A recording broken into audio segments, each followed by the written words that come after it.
Good morning, everyone. My name is Shannon Bellum. My podcasts are usually about knitting and sometimes whiskey and other things, other crafty things, sewing. Today this will not be a normal episode. I wanted to just jump on here and make a video about some of the conversations that are happening online about designers and pattern costs, and I know there's a lot of people that are trying to demystify the costing of patterns, but I want to just talk about all of that today. So this won't be a normal episode.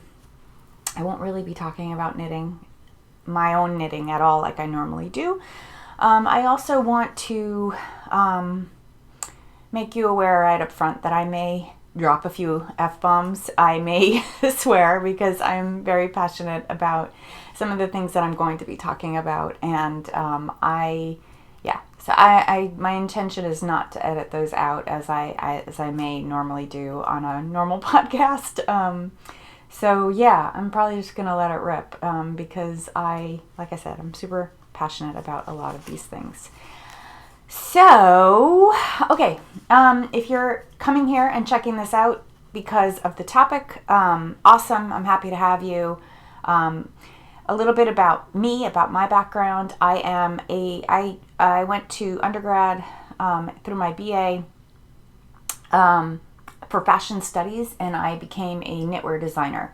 And I worked as a knitwear designer up until I was 30. At that point, I quit designing because of family conflicts, and designing commercial design work in the garment industry is like any other job, only it's maybe a little worse because there are virtually no benefits. For example, I took 6 weeks maternity leave, only 6 weeks maternity leave when I had my second child, because that was all I could afford to take, and that was only because the federal government was paying for those 6 weeks only. It's better now. People have much better leave these days. My youngest son is 24, to give you an example of how long ago that was. It was 25 years ago. And anyway, after I had him, I left the industry for a gentler life, and I went into graduate school. And I became a studio artist as well as a professor. And some of the artwork that I've done is behind me. So I am a metalworking artist. So I use steel, which is right there. That's one of my favorite pieces that I never sold. And up on the wall is a photo of a piece. Both of these pieces have been in multiple art shows, gallery run art shows, curated shows. And for whatever reason, they didn't sell. And I didn't care, really. I've sold plenty of work.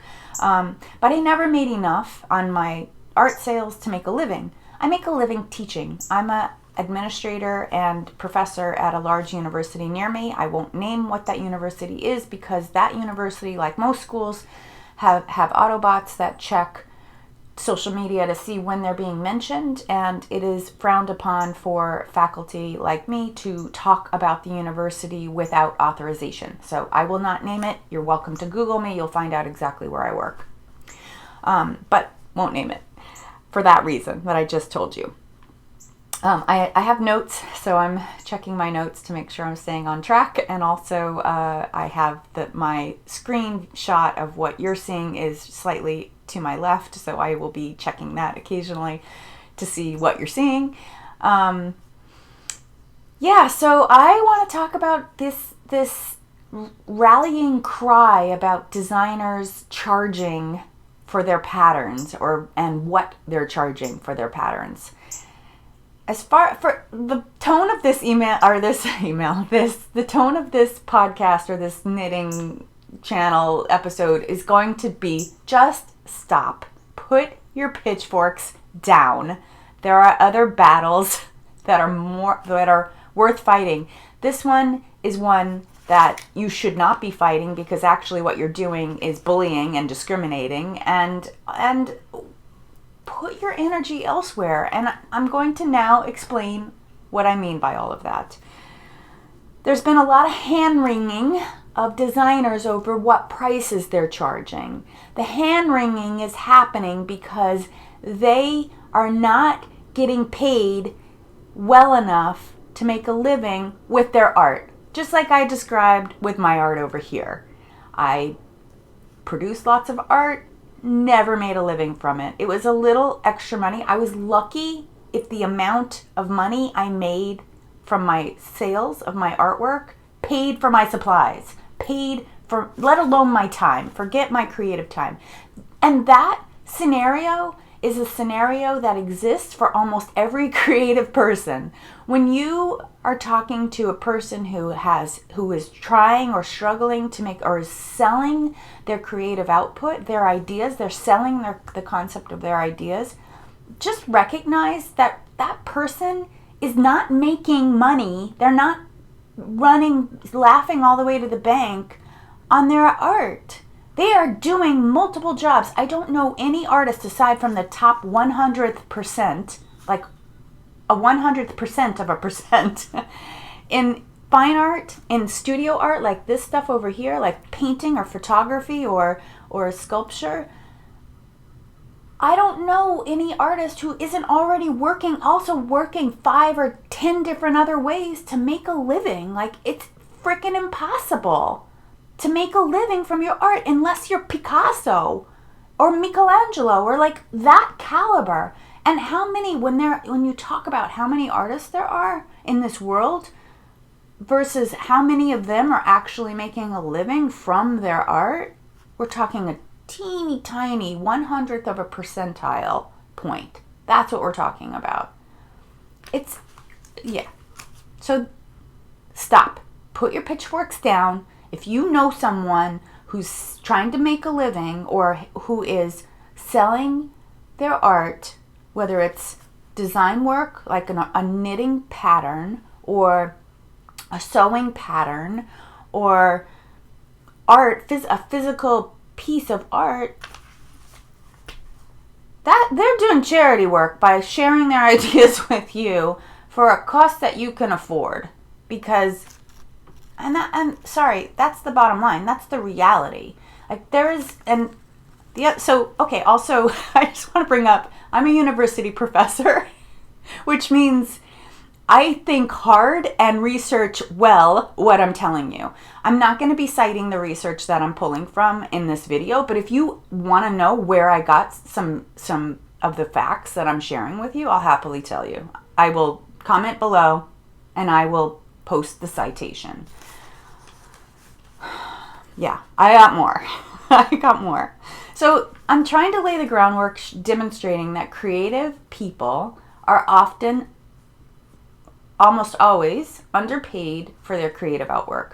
When you look at any organization, so when I was in commercial art or commercial fashion world, working 7th Avenue, the design team, because we were a team, it wasn't just me, there were multiple people, were the most underpaid. We didn't make the most money. You know who makes the most money in that? Besides the COOs or the CEOs or the people that own the company, after them, the people that make the most money after that are the salespeople. People who are selling to the stores or selling, they're in sales, they're repping sales. They make the most money. Then probably the production people are second, and then the design people are third. So artists are notoriously underpaid. Yes. Was I able to make a living being creative? Yes. But there was a cost to that. There was a cost that I didn't want to pay, ultimately, which I won't get into now. But if you are curious about my experiences in the garment industry, I talk about it all the time in my classes. But I know you're not my student. You're probably not my student if you're watching this. So you may not know, and I'm happy to explain more in the comments about what the cost to me personally, as well as to the rest of the design team was. Anyway, fast forward to now where people are talking about pattern costs. I think, as far as I know, this whole conversation came about because there were a couple designers who thought about raising their prices. So I would say the average cost per pattern, if you go to Ravelry, where the majority of us independent designers sell our work, if you go to Ravelry, I would say the average cost is around $7. My patterns range from, I think my lowest, I have a free pattern, but aside from my free pattern, I think my patterns range from 6 to 7, and I'm not making any money on that 6 to 7. I have very, very few customers. Because you know why? Because there's a million patterns. At last time Ravelry published how many patterns there were on their website, it was around 1 million. And there are much more popular designers. There's a handful of designers. So again, that 100th of a percentile of designers who can post their patterns and they'll sell thousands of them in a week or so. I haven't sold 1,000 patterns yet. I'm lucky I make enough money to pay for one indie dyed skein a month. I don't even clear that usually. So that's also a reason why I felt comfortable just getting onto YouTube and talking about this issue, because besides that I'm super passionate about it, but also I have nothing to lose. I'm not making a living. I'm making a living teaching and making a living as an administrator working for a large university. That's how I make a living. I'm not making a living selling patterns. I'm not making a living in this knitting world. I'm just not. And I'm not making a living from this YouTube channel either. Did you watch a commercial before you started watching this video? No. And because you didn't, that should tell you that this is 100% at my own cost. A gift to you. Charity to you. Whoever you are. Whether you make $1 million or you make $1 a year. I didn't. So just know too that if you watch a commercial ahead of a channel broadcast, or if you watch a commercial during, because some channel makers, YouTubers put commercials inside their videos as well, they're getting a revenue from letting that commercial run. I don't know how much, because I haven't really investigated. I'm sure it's pennies per view, but still it's something. They're getting a revenue because you're watching a commercial. I haven't done that to my channel. I haven't monetized my channel. I could. I don't want to. Not now anyway. Maybe later when I have 10,000 subscribers. I'm so far away from that at this point. Okay. I think I covered a lot of stuff already. And some of what also happened, which kind of conflated this issue of pattern cost with the diversity and inclusion, was that as a few people got upset because a couple of designers were talking about raising their prices, and as far as I can tell, though, the average cost of patterns is around $7. The highest cost of pattern that I've seen, there may be others out there, and certainly the Ravelry owners could tell us more. The highest cost pattern that I've seen for one pattern was $16. And that it includes a whole bunch of other stuff, like you're getting a whole bunch of YouTube content that is available to the people that have bought the pattern, or I shouldn't say YouTube, it's probably just video content, embedded video content and tutorials. So you're getting more than just that pattern. And that's awesome. Like if that's your bag and you're interested in learning from that particular designer, then you should buy that pattern.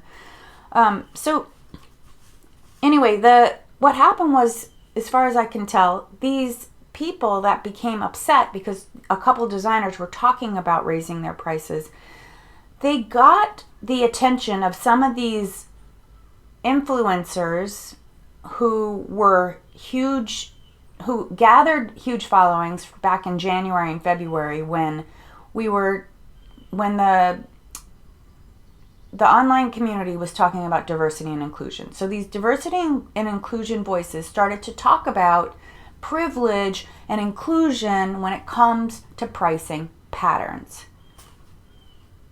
Butt out. That's my advice to you, diversity and inclusion people. Butt the fuck out.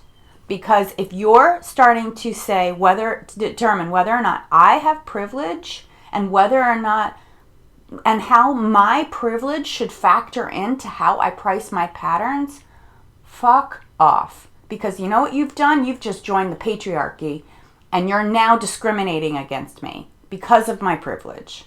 Because I produce some creative work, you should pay whatever. If you want my creative work, you should pay the price I determine that creative work should be. And if you don't want to pay that price, move the fuck on to someone else who's priced their work at a price you think is appropriate.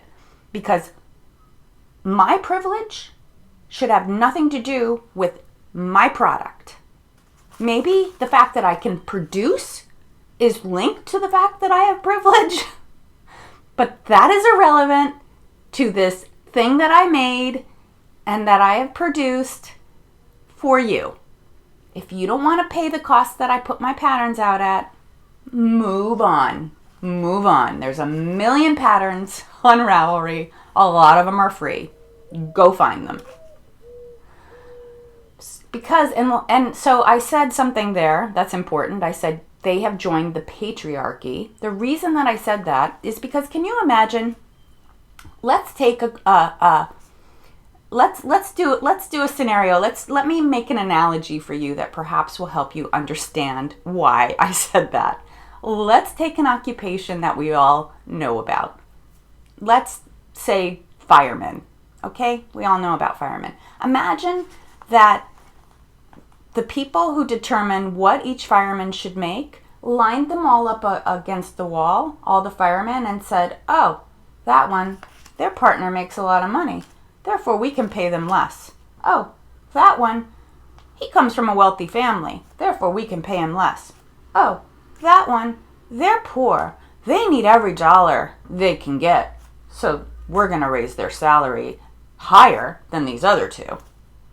That is exactly what you're doing when you're saying that a designer is privileged and therefore should not overprice their work.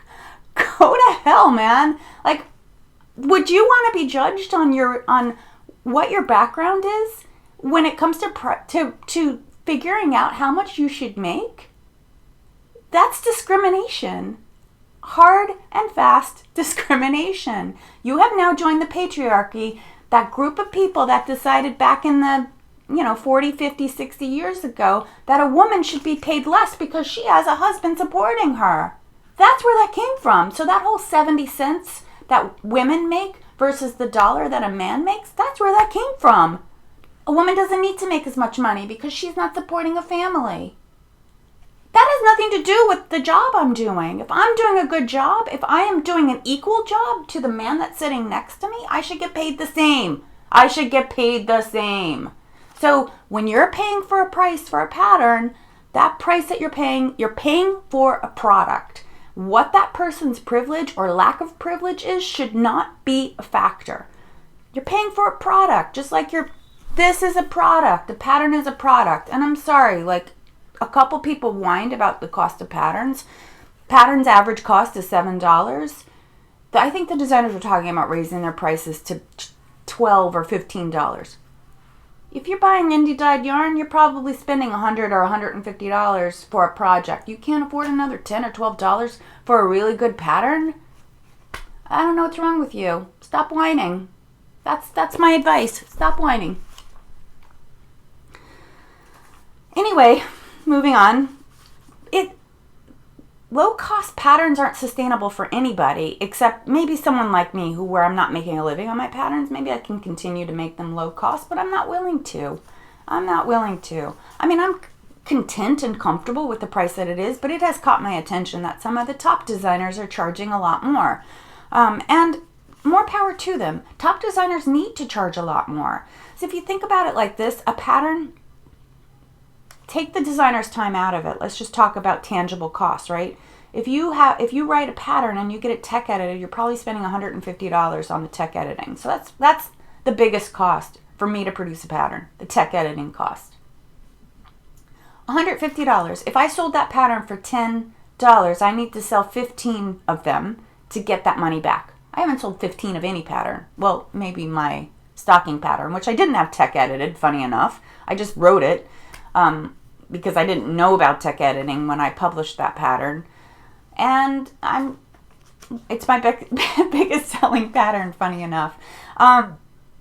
And that's fine. I mean, the pattern that's been downloaded the most, of course, is my free pattern.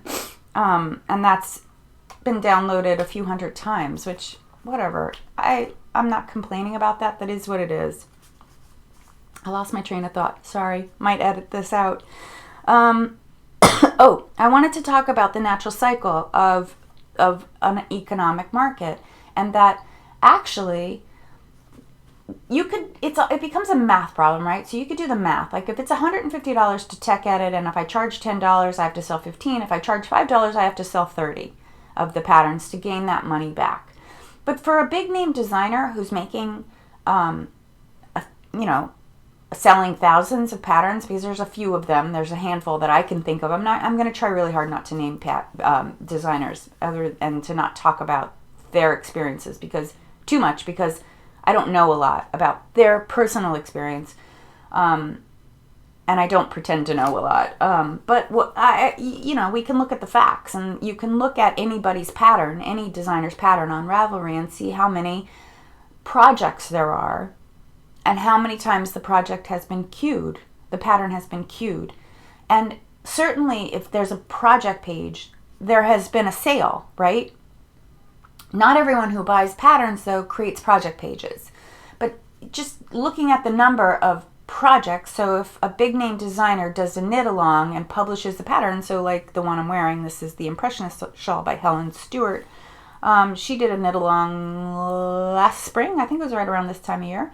And I could see how many other people created project pages with this pattern. So if it was a few thousand, and the pattern was selling for $5 or $6, I don't remember what it was somewhere around there. It was under 10. I can multiply that project number by the cost of the pattern and say, oh, so she made at least this. She probably made more. I mean, yes, Ravelry takes a fee.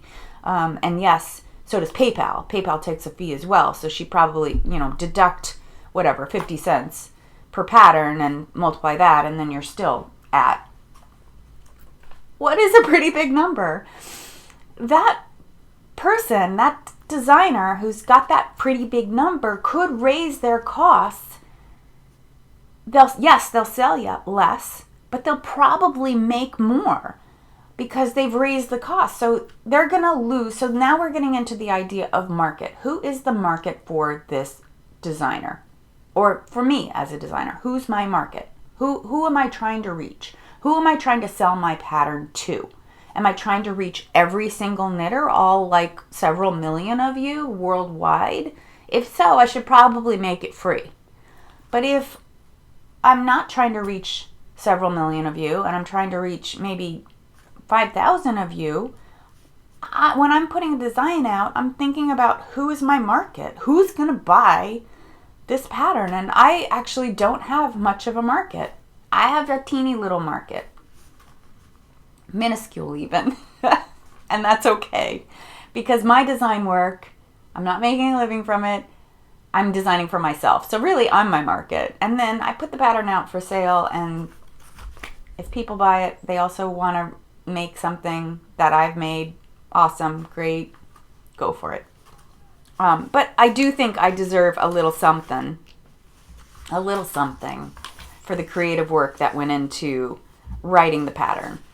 The one pattern that I have for free was based on a vintage pattern that I found from like the 1930s, and I modified it with modern terms and published it. That's why I made it free, because I hadn't really done the hard work of writing the pattern. And I also added in some sizing, some different sizes that the pattern didn't have. It was a one size fits all, so I added in some sizing that I had actually knit up for myself. So that's why I made it free. I feel like I'm rambling. Let's see. I'm just trying to also keep this short. So I was going to go back to the design. I didn't finish my point about the designers who I believe should raise their prices. By top name designers raising their prices, they're making room for people like me. If I'm selling my patterns for the exact same cost that they're selling their patterns for, you're now faced with a choice. And also, I realize that most knitters don't knit a lot. Like, knitting's a slow process. So if you have a million patterns to choose from, why are you going to choose mine? So if a top name designer comes out with a knit along like this shawl, and I've also published a shawl around the same week, I bet you're probably going to take this shawl because this is a top name designer who you love and know, and people are talking about them. You're going to choose her shawl over mine. You're not going to knit my pattern. You're going to knit her pattern. And that's okay. But one of the factors that might make you choose my pattern is that my pattern is lower cost. She needs to raise her prices because she could afford to raise her prices because she's selling thousands and thousands of patterns per pattern. Like, she's selling to thousands of you. She should raise her costs. She should price some of you out, because the some of you that are priced out will then turn to other designers who are not so well known. It makes room for this pool of us that aren't getting any recognition, that aren't selling any patterns, because there's no room in that $6 to $7 pattern range, because those people, those popular people, are filling it up. So it's a saturated market. And I'm going to also go back to, you should charge what your market should bear at this point. Top name designers have a market that will bear a much higher cost. No name designers like me, I don't have a market, so I'm trying to build a market. So in order to build a market, I have to give things away, which means I'm working for free. And I'm not willing to do that. That is something that I realized I'm not willing to do. I'm also not willing as a designer, and I'm just saying this to the other designers in the room struggling designers who might be trying to make it work. If you're willing to give stuff away to build a following, go for it. That's you. It's entirely a personal choice, and you should not be giving things away because there's a whole bunch of pitchforks aimed at you. Because those pitchforks, those people are discriminating against you, and they're wrong. They're wrong to try to force you or bully you or influence you to give your stuff away. Don't give it away if you don't want to. I'm going to give you an example from my life. When I was starting out in art world, making sculpture mostly and doing some photography, I was in a show. It was my first really big show in a New York City gallery, so I was super excited about it. And the curator came around to talk to each of us. It was a group show, so they came around to talk to each of us about our pricing. So they asked us what we were selling. They asked me what I was selling my work for. And I gave a cost. And the curator said to me, I think I said around $1,800 or something like that. And the curator said to me, that's too high. This was a massive sculpture that, in terms of the cost that it took me to produce it, I spent about $1,000 producing that work. I spent $1,000 producing that work. And he told me I should be selling it for around $800. And I said, well, that's a loss to my cost, let alone my time and my idea. Like, my idea is what's worthwhile here. My idea is what got me in the show. And he said, but you're nobody. You're a no-name artist. Like, no one knows who you are. You haven't developed a market. So therefore, you should sell your work at this price. And I said, okay, what if I make it not for sale? Because that's where I'm heading now. Like, if you're not going to allow me to sell it for $2,000 or more, or $1,800, so that I can make a little money on my idea and a little money on my time, I don't want to sell it. Like, fuck you. I'm not selling it. So he said, you may put not for sale if you like. And I said, okay, that's your choice then. I said, okay, curator, here's your choice. This is my price, or you can put not for sale. You decide, because it's your show. So that is the position that I find myself in with my design work too.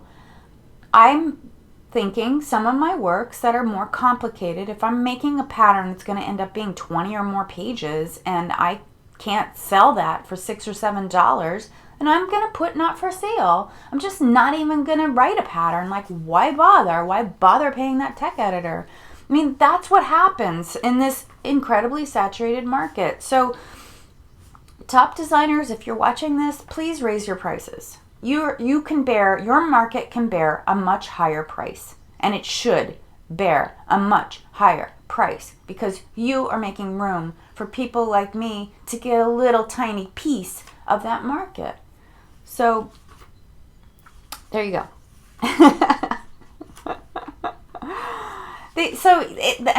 That is actually the natural flow and pace of a saturated market. It's a natural thing.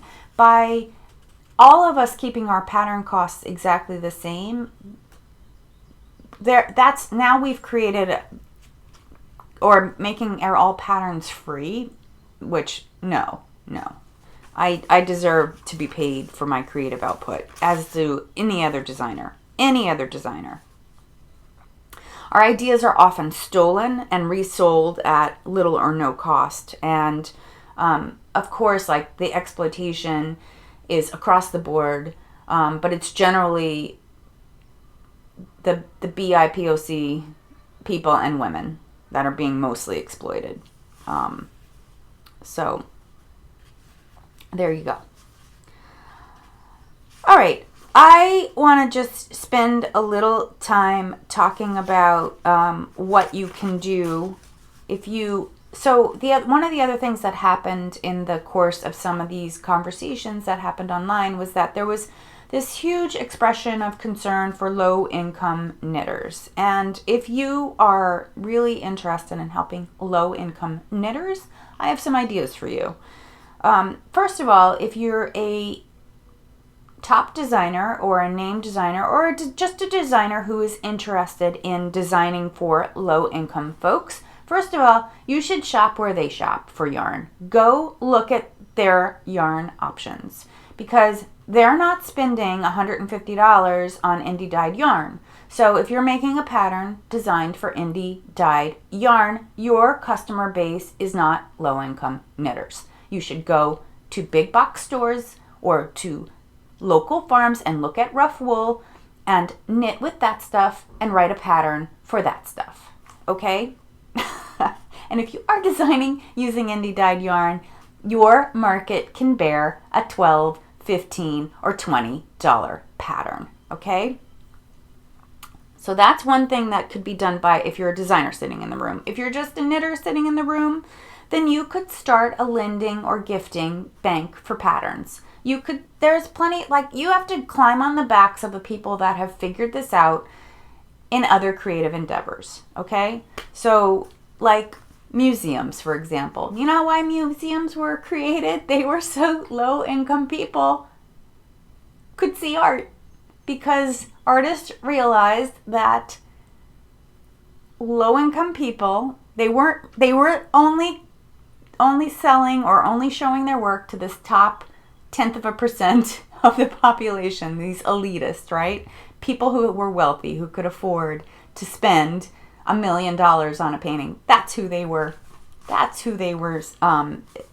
Reaching, and they felt that they should reach everyone. So that's why museums were created.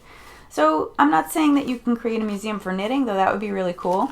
What I am going to say is that there are other ways to offer some sort of system or bank system or whatever, lending system, or maybe you could approach big name designers who, or even me, like, I would happily donate, or maybe perhaps at a very steep discount, give 10 of my patterns away. I have given my patterns away. People, if you don't know this about me, if you see me at a show, if you see me out in public and I'm wearing one of my designs and you tell me you like it, I will gift you the pattern. I will give it to you. You just give me your Rav name and I can gift it to you. I have gifted plenty of my patterns.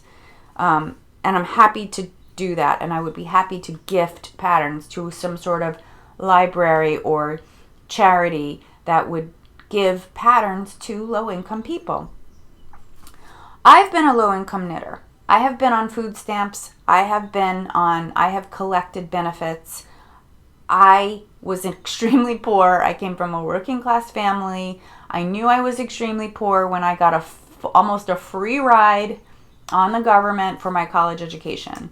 And I was a knitter then, and I can tell you what I did as a low-income person. I don't know low-income knitters now. I have not met a low-income knitter. No low-income knitter has reached out to me and said, hey, I'm low-income. So I can't speak to anything other than my own experience as a low-income knitter. I know what I did. Being a low-income knitter was what made me a designer, because I would get Vogue Knitting magazine every month. I would thumb through it. I would see what the pattern was written for. It was usually written for some really expensive yarn. So that's another thing you can do. Take your pitchforks and aim them at those magazines. Aim them at the knitting publications and tell them that they should be designing. They should encourage solicitations of low income yarn. So yarn that's not $20 or $30 a skein, but yarn that's like $5 or less per skein. Because what I did as a young low-income knitter, I flipped through that magazine and I figured out my gauge with the yarn I could afford, and the yarn that I could afford with some rough woolen yarn from down the road, from the farm down the road, that was, $5 or $6 a skein versus the yarn that was being recommended, which would be a $30 or $40 a skein yarn. So I don't know what other low-income people do. I don't know how they get their patterns. I don't know if they're trolling Ravelry for all the free patterns and just working that way, or whether they're creating their own. So that's what actually started me. I designed by force because I couldn't afford the yarn I was lucky I could afford Vogue magazine. I couldn't afford the yarn at that point in time. So that's something else that can happen. And last, I just want to talk about this idea of influencers on social media, because we're all, none of us are very few of us are able to not watch the scenario of, you feel compelled, you feel pressure to knit the most, the hottest, most recent pattern that's out. There's no doubt that if you're low income and you can't afford, a skein, the indie dyed skeins, and I keep showing Molly Girl, by the way, because it just happens to be handy and out because I'm working with it, I'm thinking about making something. So there's no doubt that that's painful to crave to make something that you can't. I know I've had those cravings too, and I'm lucky now that I'm fortunate. I don't want to say lucky, because I worked hard to get where I am, and I spent a lot of money on school. I'm still paying my student loans. I have a lot of expenses that are my own. I'm not trying to shirk that responsibility, but I understand we all have to make choices. Like, that's what life is about. There's choices and consequences to every choice. And if you have to walk away from social media, if you have to stop looking at Instagram because the pressure's too high, whatever, man. Like, that's your pain, and I'm sorry that you're having it, and I'm not doubting that you're having it, but you can't get mad at designers or say that it's our fault because you're having that craving. Own your own craving and manage it. Own your own mental well-being and manage it. It's not my responsibility to manage your well-being, or any other designer's responsibility to manage your well-being. Okay, I think I've reached the end of all the things that I wanted to talk about. Comment below about anything that I'm going to, of course, in editing, if I see that I forgot something, I'll be putting it back in. But I just want to share. So next week, I will be back to my normal schedule. I think I'll probably talk a little bit about this. And I want to just show you one thing. I bought a spinning wheel. More about that later. Adventures in spinning to come. Thank you so much for watching. Please subscribe if you're not already a subscriber. Thumbs up, thumbs down if you liked or didn't like the content. It's fine. Again, I have nothing to lose whether you like it or don't like it. Own it. I own what I say. You own your own thoughts. Hope I helped you. Take care. Bye.